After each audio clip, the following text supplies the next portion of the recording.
నమస్తే, welcome to guide.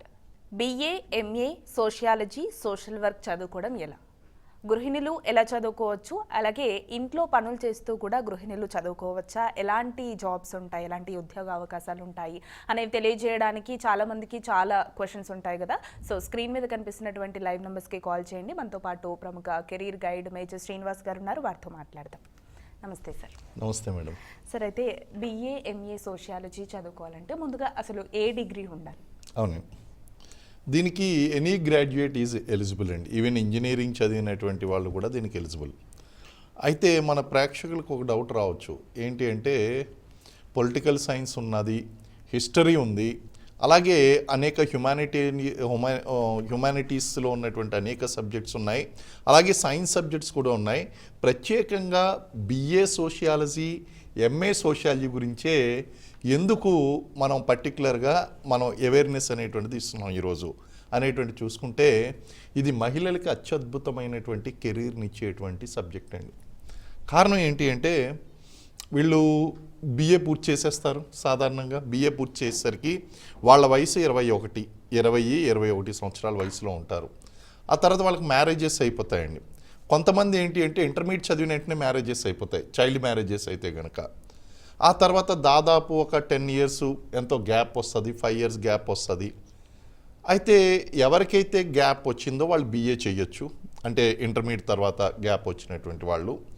అలాగే BA, BCom, BSc, ఏ subject, engineering కూడా, ఈవెన్ ఇంజనీరింగ్, మెడిసిన్ ఏ చదువుకున్నటువంటి వాళ్ళైనా సరే మీరు ప్రైవేట్గా MA సోషియాలజీ చేయడానికి ఎలిజిబిలిటీ ఉందండి. అంటే ఇప్పుడు మనకి BA సోషియాలజీ చేయాలంటే ఇంటర్మీడియట్ పాస్ అవ్వాలి. అదే కనుక ఓపెన్ డిగ్రీలో కనుక చేసినట్లయితే there is another called system called open degree అండి. ఓపెన్ డిగ్రీలో పాస్లో వాళ్ళు 10th పాస్ అయి ఉంటే చాలు, ఎటువంటి క్వాలిఫికేషన్ లేకపోయినా ఓపెన్ యూనివర్సిటీలో క్వాలిఫికేషన్ తెచ్చుకుని BA చేసేయచ్చు. ఆ విధంగా చేసినటువంటి వాళ్ళు BA సోషియాలజీకి ఎలిజిబుల్. అలాగే MA సోషియాలజీకి ఎనీ గ్రాడ్యుయేషన్ డిగ్రీ, అంటే అది BA సోషియాలజీ చదివి ఉండవలసినటువంటి అవసరం లేదు, లేదా హ్యుమానిటీస్ సబ్జెక్ట్స్ మాత్రమే చదవాలి అనేటువంటి రూల్ లేదు. మీరు సైన్స్ సబ్జెక్ట్ చదవచ్చు, కామర్స్ చదవచ్చు, సైన్స్ సబ్జెక్ట్ చదవచ్చు, లేకపోతే ఇంజనీరింగ్ డిగ్రీ చేయొచ్చు. ఎలాంటి వాళ్ళైనా సరే MA సోషియాలజీ అనేటువంటిది చేయడానికి ఎలిజిబిలిటీ ఉంటుంది. సో చదువులో గ్యాప్ వచ్చినప్పుడు చాలా మంది చదువులో గ్యాప్ వస్తూ ఉంటుంది కదా సార్, అలాంటి వాళ్ళు కూడా BA, MA సోషియాలజీ చేయొచ్చా? 100% చేయొచ్చండి. ఇందాక మనం అనుకున్నటువంటి కండిషన్స్ ఏంటి అంటే వీళ్ళకి ఇంటర్మీడియట్ తర్వాత మ్యారేజెస్ అయిపోతూ ఉంటాయి, డిగ్రీ తర్వాత PG కంటిన్యూ చేయకుండానే మ్యారేజెస్ అయిపోతాయి. ఆ తర్వాత దాదాపు ఒక 5-10 years గ్యాప్ వచ్చేస్తుందండి. అంతకంటే గ్యాప్ ఎక్కువ వచ్చినా పర్వాలేదు. వాళ్ళు కూడా ప్రైవేట్గా లేదా కరస్పాండెన్స్లో కానీ డిస్టెన్స్లో కానీ BA సోషియాలజీ, MA సోషియాలజీ చేయాలి. ఓ రకంగా చెప్పాలంటే ప్రభుత్వం ఈరోజు మహిళా సాధికారత అని మాట్లాడుతుందండి, ఉమెన్ ఎంపవర్మెంట్ ఉంటుంది. నేనేమంటానంటే మీకు చదవడం రాయడం వస్తే ప్రతి ఒక్కరూ కూడా BA సోషియాలజీ కానీ MA సోషియాలజీ కానీ మీరు చేస్తే కనుక అందులో అత్యద్భుతమైనటువంటి కెరీర్ అవకాశాలు ఉన్నాయండి. ఈ అవకాశాల గురించి చాలామందికి తెలియదు. అందులోనూ ముఖ్యంగా మన మహిళలు ఎవరైతే ఉన్నారో వాళ్ళు చదువు ఆపేస్తారు మధ్యలో. ఆపేసినటువంటి వాళ్ళు కూడా కంటిన్యూ చేయొచ్చు, ఎందుకంటే పలానా ఇయర్లోనే మీరు పాస్ అయినటువంటి వాళ్ళు దీనికి ఎలిజిబిలిటీ అనేటువంటి రూల్ ఏం లేదండి. ఎవరైనా సరే కంటిన్యూస్గా మీరు చదివినా, లేదా బ్రేక్ ఇచ్చి చదివినా, లేకపోతే కంపార్ట్మెంట్లో పాస్ అయినా, రెగ్యులర్గా పాస్ అయినా, ప్రైవేట్గా పాస్ అయినా ఆ కండిషన్స్ ఏమీ వర్తించవు. మీరు ఏదైనా సరే మీరు BA sociology, MA sociology gap ఉన్న తర్వాత కూడా చేయవచ్చు. అదే సార్, గృహిణుల విషయానికి వస్తే BA, MA సోషియాలజీ చదవడం ఎంతవరకు సాధ్యమంటారు? ఇది 100% చేయగలండి. కారణం ఏంటి అంటే సోషియాలజీ అంటే సమాజ శాస్త్రం. ఈ సమాజ శాస్త్రం అంటే సమాజాన్ని శాస్త్రీయంగా అధ్యయనం చేసేటువంటి శాస్త్రాన్ని సమాజ శాస్త్రం అంటారు. అంటే ఒక 20-25 సంవత్సరాల వయసు వచ్చిన వారికి, దాటినటువంటి వారికి సమాజం పట్ల ఒక అవగాహన ఉంటుంది. ఆ చెప్పినటువంటి సబ్జెక్టులు చాలా ఈజీగా వాళ్ళు అర్థం చేసుకోగలుగుతారు, ఎగ్జామ్ ఈజీగా రాయగలుగుతారు. దీన్ని మీరు జస్ట్ 40% మార్కులతో పాస్ అయితే చాలండి, సర్టిఫికేట్ వస్తే చాలు. మీకు సర్టిఫికేట్ వస్తే చాలు, ఆ తర్వాత వీళ్ళకి అత్యద్భుతమైనటువంటి కెరీర్ అవకాశాలు ఉన్నాయండి. కాబట్టి మహిళలు ఎవరైతే ఉన్నారో, ఇది చాలా ఎంఏ సోషియాలజీ అంటే చాలా కష్టమైనటువంటి సబ్జెక్ట్ అని కాదు. మీకు ఎప్పుడైతే మీరు ఆ యొక్క కరస్పాండెన్స్ ద్వారా కానీ డిస్టెన్స్ ఎడ్యుకేషన్లో కానీ ఆ యూనివర్సిటీలో మీరు ఫీజు చెల్లించి మీ యొక్క అడ్మిషన్ ఎప్పుడైతే తీసుకున్నారో వాళ్ళు ఒక మెటీరియల్ ఇస్తారండి మీకు. ఎంఏ సోషియాలజీ ఫస్ట్ ఇయర్కి సంబంధించి ఫస్ట్ ఇయర్లో 5 సబ్జెక్టులు ఉంటాయి, సెకండ్ ఇయర్లో 5 సబ్జెక్టులు ఉంటాయి. బీఏలో అయితే కనుక ఈ 3 సబ్జెక్ట్స్ మినిమం, లాంగ్వేజెస్తో పాటు 3 సబ్జెక్ట్స్ ఉంటాయి, అందులో ఒకటి సోషియాలజీ ఉంటుంది. సో 3 ఇయర్స్ మీరు చదువుతారు. ఈ సబ్జెక్ట్కి సంబంధించినటువంటి మెటీరియల్ వాళ్ళు ఇస్తారండి. మెటీరియల్ ఇచ్చినప్పుడు దానికి సంబంధించినటువంటి క్లాసెస్ కూడా నడుస్తాయి. కాబట్టి గృహిణీలు ఇంట్లో ఉంటూనే వాళ్ళ ఖాళీ సమయం కూడా ఎప్పుడో చెప్తానండి. ఎప్పుడంటే ఉదయం అంతా కూడా భర్త ఆఫీస్కి వెళ్ళిపోయిన తర్వాత వంటలో నిమగ్నం అయిపోతారండి. లంచ్ అయిన తర్వాత దాదాపు 1 గంటన్నర 2 గంటల నుంచి పిల్లలు మళ్ళీ స్కూల్ నుంచి వచ్చేదాకా 5 గంటలు, అంటే 3 గంటలు వీళ్ళు ఖాళీగానే ఉంటారు. 3 అవర్స్ చాలా ఖాళీగా ఉంటారండి. ఈ 3 అవర్స్ మీరు సోషియాలజీ మీద పెట్టారు అంటే మీరు గోల్డ్ మెడల్ సాధించవచ్చండి. రోజుకు 3 గంటలు చదివితే గోల్డ్ మెడల్ సాధించవచ్చు. ఎందుకంటే ఎవరైతే బిఏ సోషియాలజీ, ఎంఏ సోషియాలజీ, అలాగే ఈ సబ్జెక్ట్తో పాటు ఇంకో సబ్జెక్ట్ కూడా చెప్తానండి, ఇంట్రెస్ట్ ఉంటే కనుక సోషల్ వర్క్, దీన్ని కూడా యాడ్ చేసుకోండి. మీరు సోషియాలజీ అన్నా చేయండి, సోషల్ వర్క్ అన్నా చేయండి. ఎందుకంటే సోషల్ వర్క్ అంటే ఏంటంటే సోషల్ ఇష్యూస్ని సైంటిఫిక్గా స్టడీ చేసి వాటి సొల్యూషన్స్ తెలియజేస్తుందండి. సో అది సోషల్ వర్క్. సమాజాన్ని సైంటిఫిక్గా స్టడీ చేసేది సోషియాలజీ. కాబట్టి సొసైటీ యొక్క అప్లైడ్ సైన్స్ ఏమో నేను సోషల్ వర్క్ అంటాను. సో ఆ విధంగా అక్కడ వ్యక్తి సేవా పద్ధతి గురించి, సమూహ సేవా పద్ధతి గురించి, సాముదాయిక పద్ధతి గురించి అక్కడ అన్నీ కూడా ప్రైమరీ మెథడ్స్, ఆక్సిలరీ మెథడ్స్. ఒక సేవార్థికి కార్యకర్త సోషల్ వర్కర్ ఏ విధంగా సాయం చేస్తాడనేటువంటి విషయం అక్కడ మనకి సోషల్ వర్క్లో నేర్పిస్తారు. ఇవన్నీ కూడా చాలా మీరు అర్థం చేసుకునేటువంటి అంశాలు. గృహిణీలు ఎవరైతే ఉన్నారో, ఎటువంటి ఎడ్యుకేషనల్ బ్యాక్గ్రౌండ్ లేనటువంటి వాళ్ళు కూడా ఆ మెటీరియల్ చదువుకుంటే తెలుగు మీడియంలోనూ ఉంటుంది, ఇంగ్లీష్ మీడియంలోనూ ఉంటుంది. If you are comfortable you can write your examination in Urdu also and Hindi also. ఆ విధంగా నేషనల్ యూనివర్సిటీస్ కూడా ఉన్నాయండి. మీరు ఇగ్నోలో కనుక తీసుకున్నారనుకోండి, ఇగ్నోలో ఇంగ్లీష్లోనూ రాయొచ్చు, తెలుగులోనూ రాయొచ్చు. అంబేద్కర్ ఓపెన్ యూనివర్సిటీ ఇంగ్లీష్లో రాయొచ్చు, తెలుగులో రాయొచ్చు. కాబట్టి మీకు మీడియం అనేటువంటిది ఇక్కడ ప్రాబ్లం లేదు. హిందీ మీడియంలో కూడా రాసి మీరు పాస్ అవ్వచ్చు. కాబట్టి ఇది చాలా ఇంపార్టెంట్ ఫర్ ఉమెన్ భయపడవలసినటువంటి పని లేదు. నేను చెప్పినటువంటి సమయం ఏదైతే ఉందో 2 గంటల నుంచి 5 గంటల వరకు మీరు ఫ్రీగా ఉంటారు రీజనబుల్గా. ఆ టైంలో కాస్త ఫోన్లు అన్నీ కూడా పక్కన పెట్టేసి చదువుకున్నారు అంటే ఖచ్చితంగా మహిళలకు ఒక అత్యద్భుతమైనటువంటి కెరీర్ అవకాశం ఇది నిలవబోతుందండి. ఎందుకంటే మిగిలినటువంటి ఏ సబ్జెక్టులు చదివినా సరే నేను కెరీర్ గ్యారంటీ ఇవ్వలేను, కానీ మీరు సోషియాలజీ చదివితే మీ కెరీర్కి గ్యారంటీ ఇవ్వగలను. అది ఎలాగన్నది కూడా నేను చెప్తానండి. అది సార్ మహబూబ్ నగర్ నుంచి కాలర్ లైన్లో ఉన్నారు, మాట్లాడదాం. హలో హలో, నమస్కారం మేడం. నమస్తే అండి, మీ పేరు? సంధ్య మేడం. మాట్లాడండి సార్తో, మీ డౌట్ ఏంటో అడగండి. Okay madam. చెప్పండి అమ్మా సంధ్య గారు. నమస్కారం సార్. నమస్కారం అమ్మా, చెప్పండి మీ డౌట్ ఏంటో అడగండి అమ్మా. మేము ఇది ఎంఎల్టీ కోర్సు చేస్తున్నాం, మంచిగా ఉంటుందా సార్? ఏం తీసుకున్నారమ్మా, మళ్ళీ ఒకసారి స్పష్టంగా చెప్పండి అమ్మా.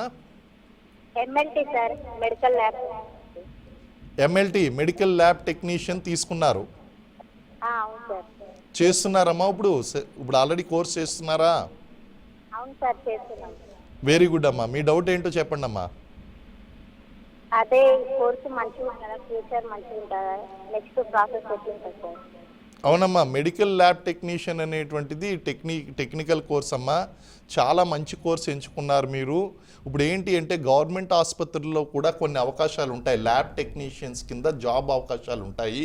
అలాగే ఇప్పుడు కార్పొరేట్ ఆసుపత్రులు వచ్చాయి, బయట ల్యాబ్స్, ప్రైవేట్ ల్యాబ్స్ కూడా చాలా ఉన్నాయి. మీరు మెడికల్ ల్యాబ్ టెక్నీషియన్ కింద కనుక మీరు కోర్సు పూర్తి చేసినట్లయితే ఆ ల్యాబ్ టెక్నీషియన్ కింద మీరు జాబ్ పొందడానికి అవకాశం ఉంటుంది. దాదాపు ఒక 8,000 రూపాయల నుంచి రూపాయల వరకు మీకు శాలరీ అనేటువంటిది లభిస్తుంది. మీరు జాయిన్ అయినటువంటి సంస్థను బట్టి, అలాగే ఆ పనిచేస్తున్నటువంటి కార్పొరేట్ ఆసుపత్రిని బట్టి జీతం ఇంకా పెరిగేటువంటి ప్రారంభ వేతనం నేను చెప్తున్నానమ్మా. అలాగే మనకి గవర్నమెంట్లో కూడా చాలా వేకెన్సీస్ ఉన్నాయమ్మా. మెడికల్ ల్యాబ్ టెక్నీషియన్స్ అనేటువంటివి చాలా మంచి ఉద్యోగాలు. అలాగే మల్టీపర్పస్ హెల్త్ అసిస్టెంట్ కింద కూడా మీరు వెళ్ళొచ్చు. ఆ ఎగ్జామ్స్ కూడా రాయొచ్చమ్మా. సో మంచి కోర్స్ తీసుకున్నారు. సో ఇప్పుడు బిఏ ఎంఏ సోషియాలజీ చేయాలనుకునే గృహిణుల విషయానికి వస్తే సార్, ఆన్లైన్ క్లాసెస్ అనేవి అవైలబుల్గా ఉంటాయా? అండ్ చాలా మందికి ఆన్లైన్ క్లాసెస్ కూడా రెగ్యులర్గా అయితే కుదరదు. సో వీకెండ్ క్లాసెస్ ఇలా ఏమైనా అవైలబుల్గా ఉంటాయా? 100% అండి. ఎందుకంటే నేను కూడా సజెస్ట్ చేసింది ఏంటి అంటే రెగ్యులర్గా వెళ్ళండి అనేటువంటి దానికన్నా కరస్పాండెన్స్ గాను డిస్టెన్స్లోను ఆన్లైన్లోనూ చేయండి అనే నేను సజెస్ట్ చేస్తాను. కారణం ఏంటి అంటే మీకు ఇంటి దగ్గర భర్త బాధ్యతలు ఉంటాయి, పిల్లల బాధ్యతలు ఉంటాయి, కుటుంబ బాధ్యతలు అనేటువంటివి ఉంటాయి. ఈ కుటుంబాన్ని విడిచిపెట్టి మీరు 2 సంవత్సరాలు 3 సంవత్సరాలు కాలేజీల్లోకి వెళ్ళి చదవవలసినటువంటి అవసరం లేదు. మీరు గృహిణులుగానే ఉంటూ ఇంటి దగ్గరే ఉంటూ మీరు ఆ యొక్క స్టడీ సెంటర్లు ఉంటాయమ్మా. డిస్టెన్స్ ఎడ్యుకేషన్కి స్టడీ సెంటర్లు ఉంటాయి. ఉదాహరణకి మీరు హైదరాబాద్లో ఉన్నారు అంటే doctor BR Ambedkar open university వాళ్ళు, అలాగే ఉస్మానియా యూనివర్సిటీలో doctor G Ramireddy centre for distance education, ఇదంతా కూడా ప్రతి యూనివర్సిటీలోనూ ఒక డిస్టెన్స్ ఎడ్యుకేషన్ ఉంటుందమ్మా. అంబేద్కర్ ఓపెన్ యూనివర్సిటీ అంటే ఇంకా అది known for distance education only. కాబట్టి వీళ్ళకి ఎలా ఉంటాయంటే ఈ స్టడీ సెంటర్లో వీకెండ్ క్లాసెస్ ఉంటాయి. అంటే మీరు వారం మొత్తం కాలేజీకి వెళ్ళవలసినటువంటి అవసరం లేదు. ఎగ్జామ్స్ ముందర కొన్ని ఓరియంటేషన్ క్లాసెస్ అనేటువంటివి పెడతారు. ఆ క్లాసెస్ ద్వారా మీరు ఈ యొక్క లెర్నింగ్ అనేటువంటిది నేర్చుకోవచ్చు. అండ్ ఆన్లైన్ క్లాసెస్ రెగ్యులర్గా వినొచ్చు, అలాగే వీకెండ్ క్లాసెస్ అటెండ్ అవ్వచ్చు, ఆఫ్లైన్లో అటెండ్ కావచ్చు, ఆన్లైన్లో అటెండ్ కావచ్చు. అద్భుతమైనటువంటి అవకాశాలమ్మా. ఇందిరాగాంధీ నేషనల్ ఓపెన్ యూనివర్సిటీ, అలాగే doctor BR Ambedkar open university, Osmania university, Kakatiya university, Andhra university, Venkateswara university, Nagarjuna university, ఇలాగ అనేక యూనివర్సిటీలు డిస్టెన్స్ ఎడ్యుకేషన్ ద్వారా ఇస్తున్నాయి. అలా కాకుండా మీరు యూజీసీ గుర్తించినటువంటి నేషనల్లో దేశంలో ఉన్నటువంటి యూజీసీ గుర్తింపు ఉన్నటువంటి ఏ యూనివర్సిటీ నుంచి అయినా సరే ఈ కోర్సెస్ ఆన్లైన్లో మీరు చేయొచ్చు. అద్భుతమైనటువంటి అవకాశం అండి వీళ్ళకి. మరో కాల్ తీసుకున్నాను. యా, హలో హలో, నమస్తే అండి, మీ పేరు? నమస్తే మేడం. నేను శ్రీనివాస్ రెడ్డి మేడం నా పేరు. ఎక్కడి నుంచి కాల్ చేస్తున్నారండి? మేడం మాది ప్రకాశం డిస్ట్రిక్ట్ కనిగిరి నుంచి ప్రజెంట్. సార్తో మాట్లాడండి. శ్రీనివాస్ గారు మీ డౌట్ అడగండి. సార్ నమస్తే సార్. నమస్తే అండి, చెప్పండి. సార్ నేను డిస్టెన్సీలో చదివి ఎంఏ ఎల్ఎల్ఎం పిహెచ్డి మధ్యలో ఉన్నాను సార్. మీరు ఎంఏ ఎల్ఎల్ఎం చేశానంటారు, పిహెచ్డి చేస్తున్నారు? అవును చేశాను సార్, పిహెచ్డి మధ్యలో ఉన్నాను సార్. ఓకే అండి, ఓకే. ఆ డిస్టెన్సీ వల్ల నేను చాలా హెల్ప్ఫుల్ అయ్యాను. 10th లో నాది మాని మధ్యలో బ్రేక్ అయితే మ్యారేజ్ అయిన తర్వాత చదివి నాకు జాబ్ ఆల్రెడీ పబ్లిక్ ప్రాసిక్యూటర్గా చేసి మిమ్మల్ని లైవ్ లో చూసి మీరు చెప్పే చాలా యూజ్ఫుల్ అవుతుంది సార్. అది డిస్టెన్స్ అనేది చాలా యూజ్ఫుల్. అందరిలాగా నేను ఇప్పుడు జాబ్ చేస్తాను, కానీ ఒంగోలు డిస్ట్రిక్ట్ రిజిస్టర్లో క్యాషియర్గా చేస్తాను గవర్నమెంట్ ఎంప్లాయిగా. నేను 10th డిస్టెన్స్ చేసి మళ్ళీ మ్యారేజ్ అయిన తర్వాత ప్రతి వీక్ క్లాస్కి వెళ్ళి ఇంట్లో చదువుతున్నాను సార్. వెరీ గుడ్ అండి, వెరీ గుడ్. మీరు మంచి ఇన్స్పిరేషన్ అండి. ఒక రకంగా చెప్పాలంటే ఈ రోజు మనం చెప్పబోయేటువంటి టాపిక్ మంచి ఇన్స్పిరేషన్ మీరు. నేను మధ్యలో బ్రేక్ అందరికంటే బాగా చదువుతుంది. ఒక యూస్ఫుల్ గా university cashier Ongole district register sir. అవునండి. చెప్పండి ఎవరికైనా. సో మీరు ఎల్ఎల్ఎం చేశారు కాబట్టి ఒకవేళ మీ ఏజ్ చెప్పలేదు. శ్రీనివాస్ గారు మీ ఏజ్ ఎంతండి? నాది 40 సార్. 40 అండి. మీరు అసిస్టెంట్ పబ్లిక్ ప్రాసిక్యూటర్గా జరిగేటువంటి ఎగ్జామ్స్ ఏదైతే ఉన్నాయో ఆ ఎగ్జామ్స్కి మీరు అటెండ్ కావచ్చు. అలాగే మీరు బార్ కౌన్సిల్లో కనుక రిజిస్టర్ చేసుకుంటే మనకి మెజిస్ట్రేట్స్ ఎగ్జామ్ జరుగుతుందండి. నేనేమంటానంటే వాటికి కూడా మీరు ప్రిపేర్ అవ్వండి. వాటికి కోచింగ్ ఇచ్చేటువంటి సంస్థలు ఉన్నాయి. మెజిస్ట్రేట్ ఎగ్జామ్స్కి కోచింగ్ ఇచ్చేటువంటి సంస్థలు ఉన్నాయి. మెటీరియల్ దొరుకుతుంది. మీ యొక్క లైఫ్ ఏంటి అంటే ఒక అద్భుతమైనటువంటి ఎగ్జాంపుల్ అండి. 10th ఆపేసిన తర్వాత 10th మళ్ళీ డిస్టెన్స్లో కంటిన్యూ చేసి ఆ తర్వాత మళ్ళీ ఎంఏ దాకా డిస్టెన్స్లో చదివి ఎల్ఎల్ఎం కూడా చేసి పిహెచ్డి చేస్తున్నారంటే మీరు డాక్టర్ శ్రీనివాస్గా మారబోతున్నారు. అలాగే ఇంకోటి పిహెచ్డి పూర్తి అయిన తర్వాత మీకు లెక్చరర్షిప్ ఎగ్జామ్ కనుక పాస్ అయినట్లయితే లా కాలేజెస్ ఉంటాయండి. ఈ లా కాలేజెస్లో మీరు లెక్చరర్గా వెళ్ళొచ్చు. అలాగే గవర్నమెంట్ దాంట్లో కూడా అసిస్టెంట్ పబ్లిక్ ప్రాసిక్యూటర్సు, పోలీస్ రిక్రూట్మెంట్ బోర్డులో కూడా అసిస్టెంట్ పబ్లిక్ ప్రాసిక్యూటర్సు, అలాగే కార్పొరేట్లో కూడా లాయర్స్ ఉన్నారు. కార్పొరేట్లో లీగల్ డిపార్ట్మెంట్లో లాయర్స్ ఉంటారు. మీకు అద్భుతమైనటువంటి కెరీర్ ఉన్నదండి. అండ్ మంచిగా కాల్ చేశారు మీరు. ఒక లైవ్ ఎగ్జాంపుల్ మీరు. Wish you all the best Srinivas గారు. నెక్స్ట్ కాల్ తీసుకుందాం సార్. హలో హలో నమస్తే అండి, మీ పేరు? హలో నమస్తే అండి, మీ పేరు? నా పేరు రాజేశ్వరి అండి. ఎక్కడి నుంచి కాల్ చేస్తున్నారండి?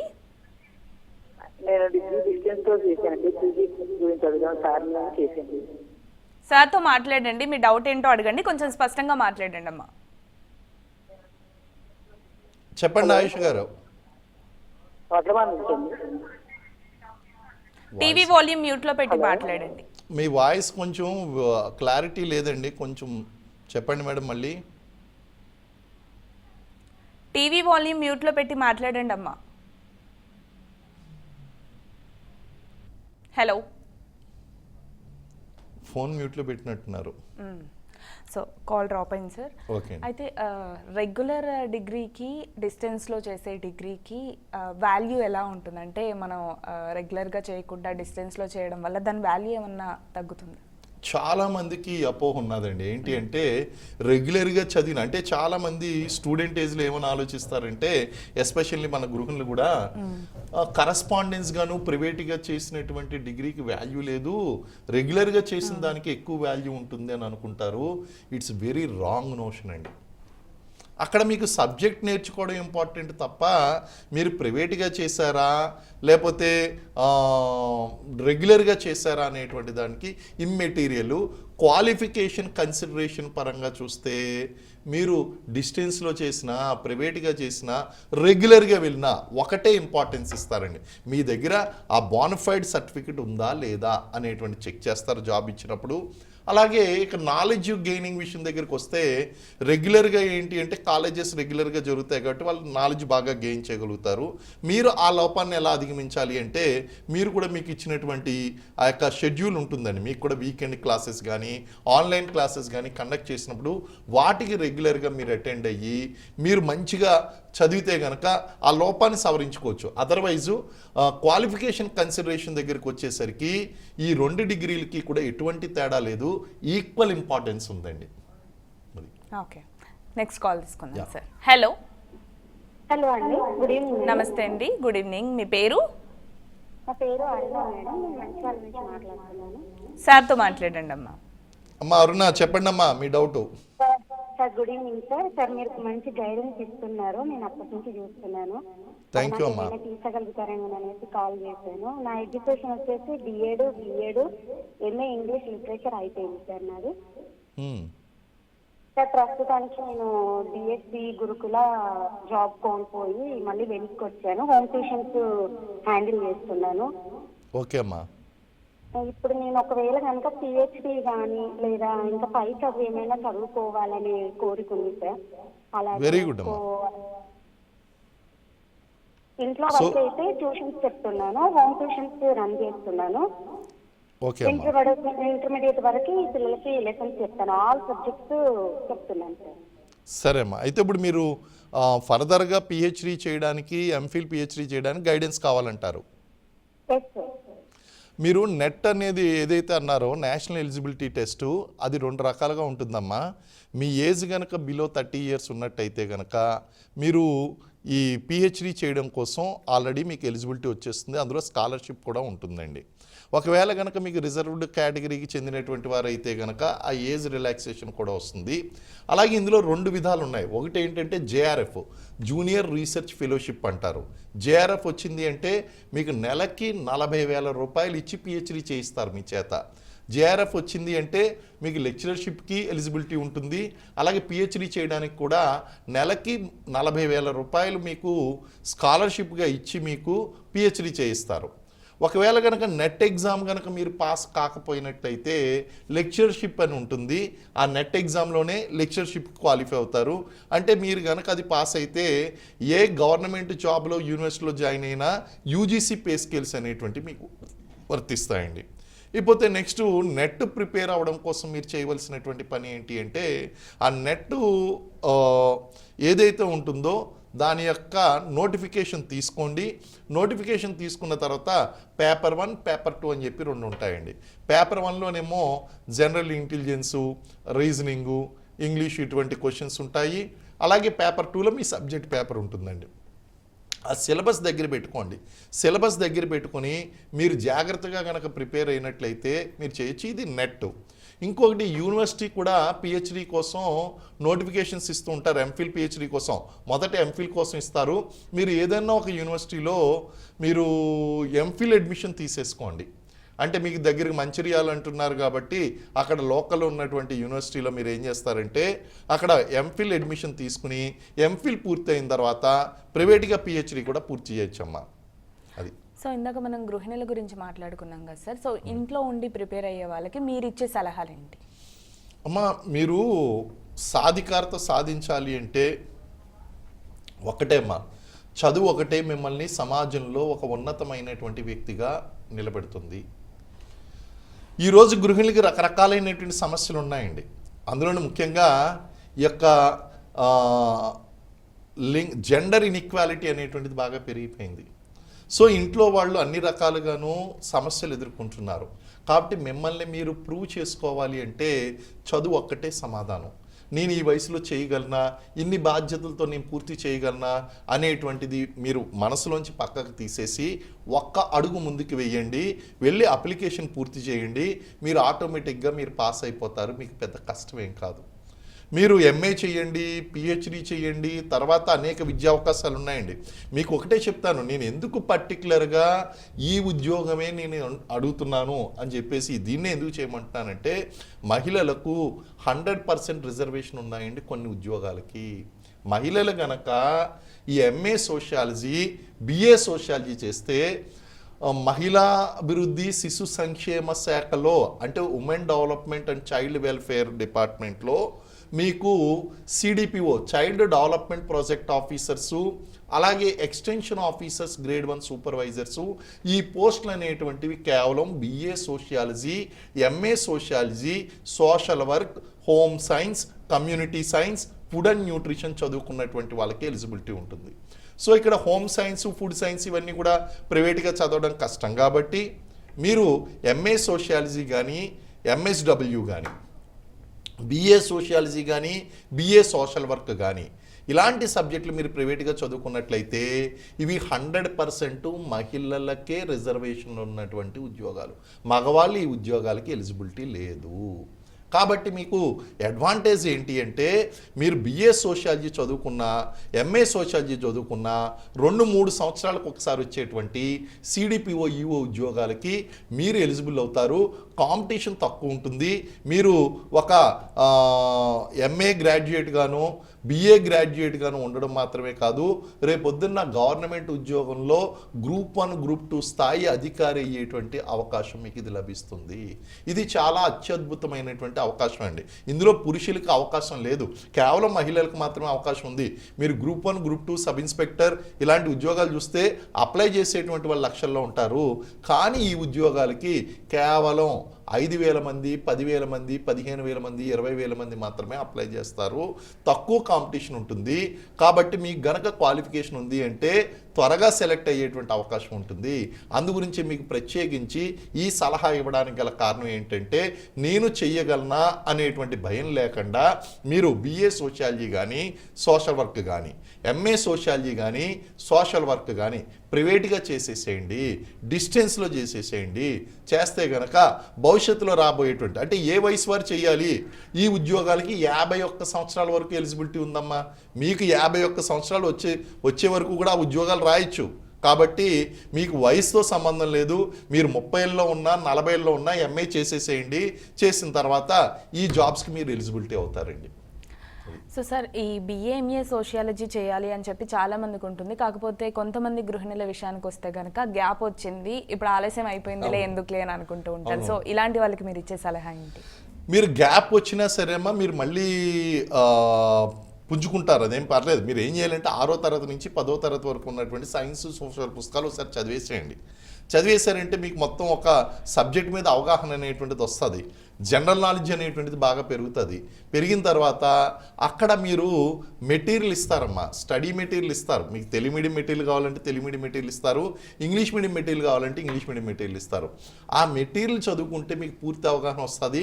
వాళ్ళు చెప్పేటువంటి క్లాసెస్ విన్నారు అంటే కళ్ళు మూసుకుని మీరు ఎగ్జామ్ పాస్ అయిపోతారు. ఇంకోటి, ఫస్ట్ క్లాస్ రావాలి అనేటువంటి గ్యారంటీ లేదు. మీరు పాస్ అయితే చాలు. 35% 40% మార్కులు ఉంటాయి. యూనివర్సిటీలో రూల్ పెడతారు. ఆ రూల్ని బట్టి ఆ మార్కులు వస్తే చాలు, మీరు పాస్ అయిపోతే ఆ సర్టిఫికేట్ దగ్గర ఉంటే ఆ తర్వాత మీరు కోచింగ్ తీసుకున్నా సరే ఈ ఉద్యోగం సాధించవచ్చు. కాబట్టి మీరు భయపడకండి. 10 సంవత్సరాలు కాదు కదా, 15-20 సంవత్సరాల గ్యాప్ వచ్చినా సరే, మీరు 40లో ఉన్నా సరే ఈ కోర్సు పూర్తి చేయండి, మీకు గవర్నమెంట్ ఉద్యోగం వస్తుందండి. So social work, NGO, counselling ఇలాంటి రంగాల్లో వీళ్ళకి ఎలాంటి అవకాశాలు ఉంటాయి సార్? సోషల్ వర్క్ వాళ్ళకి కేవలం సిడిపిఓ, ఈఓ ఉద్యోగాలు మాత్రమే కాకుండా ఎన్జిఓస్ ఉంటాయండి. ఎన్జిఓలు నాన్ గవర్నమెంట్ ఆర్గనైజేషన్స్, పేరులోనే ఉంది. అవి గవర్నమెంట్ ఆర్గనైజేషన్స్ కాదు, కానీ వెల్ఫేర్ ఇచ్చేటువంటి విషయంలో అవి ప్రభుత్వేతర సంస్థలుగా, వాలంటరీ ఆర్గనైజేషన్స్గా వాళ్ళు కౌన్సిలింగ్ సర్వీసెస్ చేస్తూ ఉంటారు, సోషల్ వర్కర్లుగా పనిచేస్తూ ఉంటారు. ప్రజ్వల లాంటి సంస్థలు ఏదైతే ఉన్నాయో హ్యూమన్ ట్రాఫికింగ్ కోసం అరికట్టడం కోసం కృషి చేస్తూ ఉంటుంది. వీళ్ళు బాలల కోసం, మహిళల యొక్క సంక్షేమం కోసం, వృద్ధుల సంక్షేమం కోసం కృషి చేస్తూ ఉంటారండి. అంటే ఎంఎస్డబ్ల్యూ, బిఎస్డబ్ల్యూ చేసినటువంటి వాళ్ళు ఎవరైతే ఉన్నారో వీళ్ళు కెరీర్లో అద్భుతంగా ఎదగాలి అంటే గనక వాళ్ళు ఏం చేయాలి? ఈ సోషల్ వర్క్కి సంబంధించినటువంటి కోర్స్ చేసినట్లయితే మీరు సోషల్ వర్కర్గానో, అలాగే డిస్ట్రిక్ట్ కోఆర్డినేటింగ్ ఆఫీసర్స్గానో, భరోసా సెంటర్లో కోఆర్డినేటర్లుగానో, లేకపోతే సఖీ సెంటర్లో కోఆర్డినేటర్లుగానో, డిస్ట్రిక్ట్ ప్రోగ్రామ్ ఆఫీసర్లుగానో, అలాగే ప్రైవేట్ ఎన్జిఓల్లోనూ, వీటన్నిటిలో కార్పొరేట్ సంస్థల్లో ఉన్నటువంటి వివిధ సంస్థలు ఏదైతే ఉన్నాయో ఫౌండేషన్స్లో మీకు చక్కటి ఉద్యోగాలు వచ్చేటువంటి అవకాశం ఉంది. కాబట్టి అద్భుతమైనటువంటి కెరీర్ ఉందండి దీనికి. So thank you so much sir. BA, MA sociology, social work చదువుకునే వాళ్ళకు ఎలాంటి కెరీర్ ఆప్షన్స్ ఉన్నాయి అనేవి చాలా క్లియర్గా చెప్పారు. సో చాలామంది డౌట్స్ కూడా క్లియర్ అయి ఉంటాయి. Thank you very much madam. So చూసారు కదా, ఇది ఇవాల్టి గైడ్. మరో కార్యక్రమంతో మళ్ళీ కలుద్దాం. అంతవరకు సెలవు. నమస్తే.